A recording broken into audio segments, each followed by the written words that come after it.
വാർദ്ധക്യത്തിന്റെ ആകുലതകൾ പ്രതിഫലിക്കുന്ന ഈ സ്ത്രീമുഖം ഒരു കലാകാരിയുടേതാണ്. സിനിമാ നാടക അരങ്ങുകളിലായി തേജസ്സുറ്റ നിരവധി കഥാപാത്രങ്ങൾക്ക് ജീവൻ നൽകിയ ഒരഭിനേത്രിയുടെ ജീവിത സായാഹ്ന വേഷമാണിത്. മലയാളം മറന്നുപോയിരിക്കുന്നു ഇന്നലത്തെ ഈ താരത്തെ, മാവേലിക്കര അമ്മിണിയെ.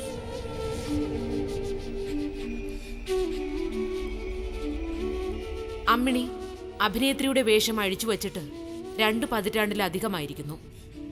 വർഷങ്ങൾ നീണ്ട അഭിനയ ജീവിതത്തിന്റെ പ്രൗഢമായ ഓർമ്മകൾ മാത്രമല്ല, ജീവിത അരങ്ങിലെ വേദന അനുഭവങ്ങളും ഏറെയുണ്ട് ഈ അമ്മയ്ക്ക് നമ്മോട് പറയാൻ. കലയെന്ന് പറഞ്ഞാൽ എൻ്റെ വലിയ ഭ്രമമായിരുന്നു എനിക്ക്.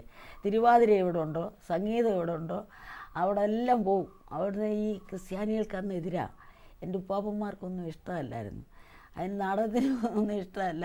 പക്ഷേ എൻ്റെ അപ്പനെ കുറച്ച് അന്ന് നല്ലൊരു ഈ ടൗണിലെ ഒരു ചെറിയ ചട്ടമ്പിയ വാലിപ്പാപ്പി എന്ന് പറയും. പുള്ളിക്കാരന് അതല്ല, എൻ്റെ മോളെ വിടണമെന്ന് തന്നെ അങ്ങ് നിർബന്ധമായി. എൻ്റെ അപ്പനെ ഈ ജോലിയായിരുന്നു, ഇത് ചെമ്പുപണി, തകരപ്പണി, ഇങ്ങനെയുള്ള പണികളായിരുന്നു. അങ്ങനെ വലിയ സാമ്പത്തികമില്ല എങ്കിലും ഞങ്ങളെ ദാരിദ്ര്യമില്ലാതെ വളർത്തി. ഞങ്ങൾ 3 പെണ്ണായിരുന്നു. 3 പെണ്ണിന് ഞങ്ങൾ നല്ല പോലെ വളർത്തിയത്. പിന്നെ പുള്ളി വലിയൊരു കലാകാരനും ഒക്കെ ആയിരുന്നു, അതുകൊണ്ടാണ് എന്നെ വിട്ടത്. അമച്വർ നാടകങ്ങളിലൂടെ അരങ്ങിലെത്തിയ അമ്മിണി ഏറെ കഴിയും മുൻപേ പ്രൊഫഷണൽ നാടകങ്ങളുടെ ഭാഗമായി. മലയാളത്തിലെ എണ്ണപ്പെട്ട നാടക പ്രതിഭകളോടൊപ്പം അഭിനയിക്കാനുള്ള ഭാഗ്യവുമുണ്ടായി. NN പിള്ള എന്ന നാടക ആചാര്യന്റെ നാടക സമിതിയിൽ എത്തുന്നതോടുകൂടിയാണ് മാവേലിക്കര അമ്മിണി താരപരിവേഷമുള്ള നടിയായി പേരെടുക്കുന്നത്. സുദീർഘമായ ഒരു നാടകകാലത്തിന്റെ തുടക്കവുമായിരുന്നു അത്.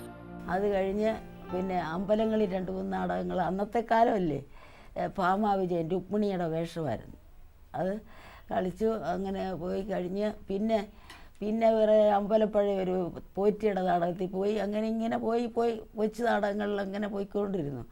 അങ്ങനെ അത് കഴിഞ്ഞ് പിന്നെ ചെറിയ ട്രൂപ്പ് നാടകങ്ങളിൽ പോയി. വള്ളംകുളം അവിടെ ഇവിടെയൊക്കെ പോയി കഴിഞ്ഞ് എറണാകുളത്തെ ഒരു ട്രൂപ്പിൽ പോയി. അങ്ങനെ നാടകം കഴിഞ്ഞിങ്ങനെ പിന്നെ ചെറിയ മാസ്റ്ററുടെ മിശിയായ ചരിത്രത്തിൽ ഒരുപാട് നാടകം കളിച്ചു. മിശിയായ ചരിത്രം, P.A. തോമസിൻ്റെയൊക്കെ. അന്നത്തെ കാലത്ത് എനിക്ക് നല്ല ചാൻസ് ഉള്ള കാലമായിരുന്നു. മാവേലിക്കര പൊന്നമ്മയായിരുന്നു മഗ്ദലന മറിയം. പൊന്നമ്മ മരിച്ചുപോയി. പിന്നെ അടുത്ത വേഷം എനിക്കായിരുന്നു. ഹെറോദ്യയുടെയൊക്കെ വേഷം എല്ലാം ഞാൻ എടുത്തിട്ടുള്ളത്. അങ്ങനായി.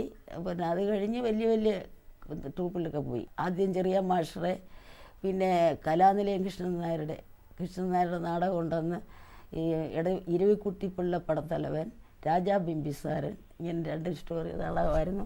അതിന് ഇരവിക്കുട്ടിപ്പിള്ള പടത്തലവൻ്റെ നാക്ക് തിരിയുന്നില്ല അമ്മയായിട്ടാണ് അഭിനയിച്ചത്. വൈക്കം മണിയായിരുന്നു പടത്തലവൻ. അവരൊക്കെ പോയി, മരിച്ചു.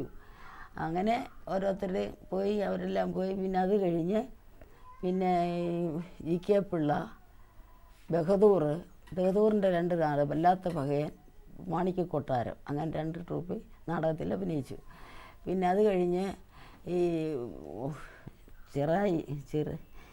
GK പിള്ളയുടെ ട്രൂപ്പിൽ ഒരു 2 കൊല്ലം പുള്ളിയുടെ കൂടെ പോയി. അത് കഴിഞ്ഞ് ഉടനെ പോകുന്ന NN പിള്ളയുടെ ട്രൂപ്പിലേക്കാണ്. സാറിൻ്റെ ട്രൂപ്പിൽ 20 കൊല്ലം നാടകം അഭിനയിച്ചു. ആ 20 കൊല്ലവും നല്ല കഥാപാത്രങ്ങളാണ് അഭിനയിച്ചതല്ല. ഒരു ചെറിയ കാലത്തിന്റെ താരപ്പൊലിമ ഉണ്ടായിരുന്ന നടിയായിരുന്നില്ല അമ്മിണി. ചെറിയ പ്രായത്തിൽ തുടങ്ങിയ അഭിനയയാത്ര അരങ്ങിലെ അവിസ്മരണീയങ്ങളായ ഒരുപാട് കഥാപാത്രങ്ങളിലൂടെ കടന്നു പോവുകയായിരുന്നു. വേഷപ്പകിട്ടുകൊണ്ടല്ല, പ്രതിഭ തൊട്ട പ്രകടനങ്ങളിലൂടെയാണ് നാടക ആസ്വാദകരുടെ ഹൃദയങ്ങളിൽ ഇവർ ഇടം കണ്ടെത്തിയത്. എന്നിട്ടും ഇപ്പോൾ ഈ കലാകാരി മറവിയിലാകുന്നു. പിന്നെ ആൻറ്റി കറപ്ഷൻ ഓഫീസറുടെ അമ്മയായിട്ടെടുത്ത വൈക്കം സുകുമാരൻ നായരായിരുന്നു ആൻറ്റി കറപ്ഷൻ ഓഫീസർ NN പിള്ളയുടെ ട്രൂപ്പിൽ. അത് അങ്ങേയറ്റം എനിക്ക് പേര് കിട്ടിയൊരു കഥാപാത്രമാണ്. ആ സങ്കടവും ആ കരച്ചിലും ആ മോൻ്റെ ഇതെല്ലാം വളരെ ഇതായിട്ട് അഭിനയിക്കുന്നത്.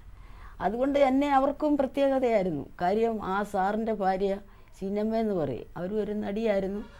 അവർക്ക് ആദ്യം അവരും എൻ്റെ കൂടെ അഭിനയിച്ചതായി പ്രേതലോകത്തിൽ. അവർക്ക് എന്നെ അങ്ങേയറ്റം ജീവനായിരുന്നു.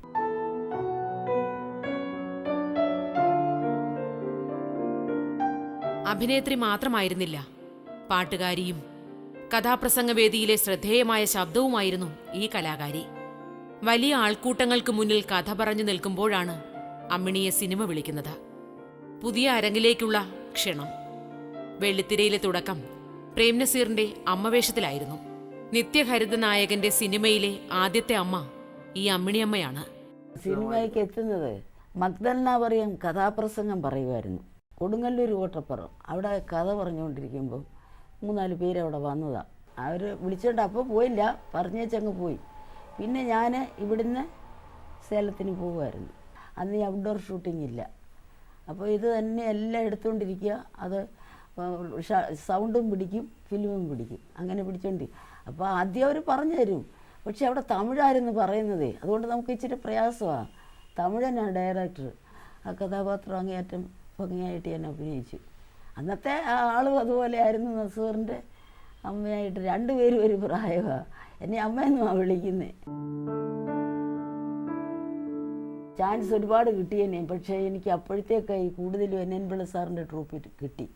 പിന്നെ തന്നെയല്ല GK പിള്ളയുടെ കമ്പനി നിൽക്കുമ്പോൾ ഒരു ടെലഗ്രാം വന്നതാണ്. അത് ക്യാൻസലാക്കി കളഞ്ഞു. അവിടെ നാടകം നടക്കേണ്ടി കൊണ്ട് പിന്നെ പോകാനുള്ള ആ ഇതില്ല. ദിവസവും നാടകമായിരുന്നു സാറിനെ. പിന്നെ ആരും ക്ഷണിക്കാഞ്ഞല്ല, ഈ മദ്രാസ് ഇവർ ക്ഷണിച്ചതാണ്. ഈ വീർപ്പിൻ്റെ വിലക്കാർ ഒന്നും പോകാനൊത്തില്ല. അത് തലയിലെഴുത്ത് തെറ്റിപ്പോയി.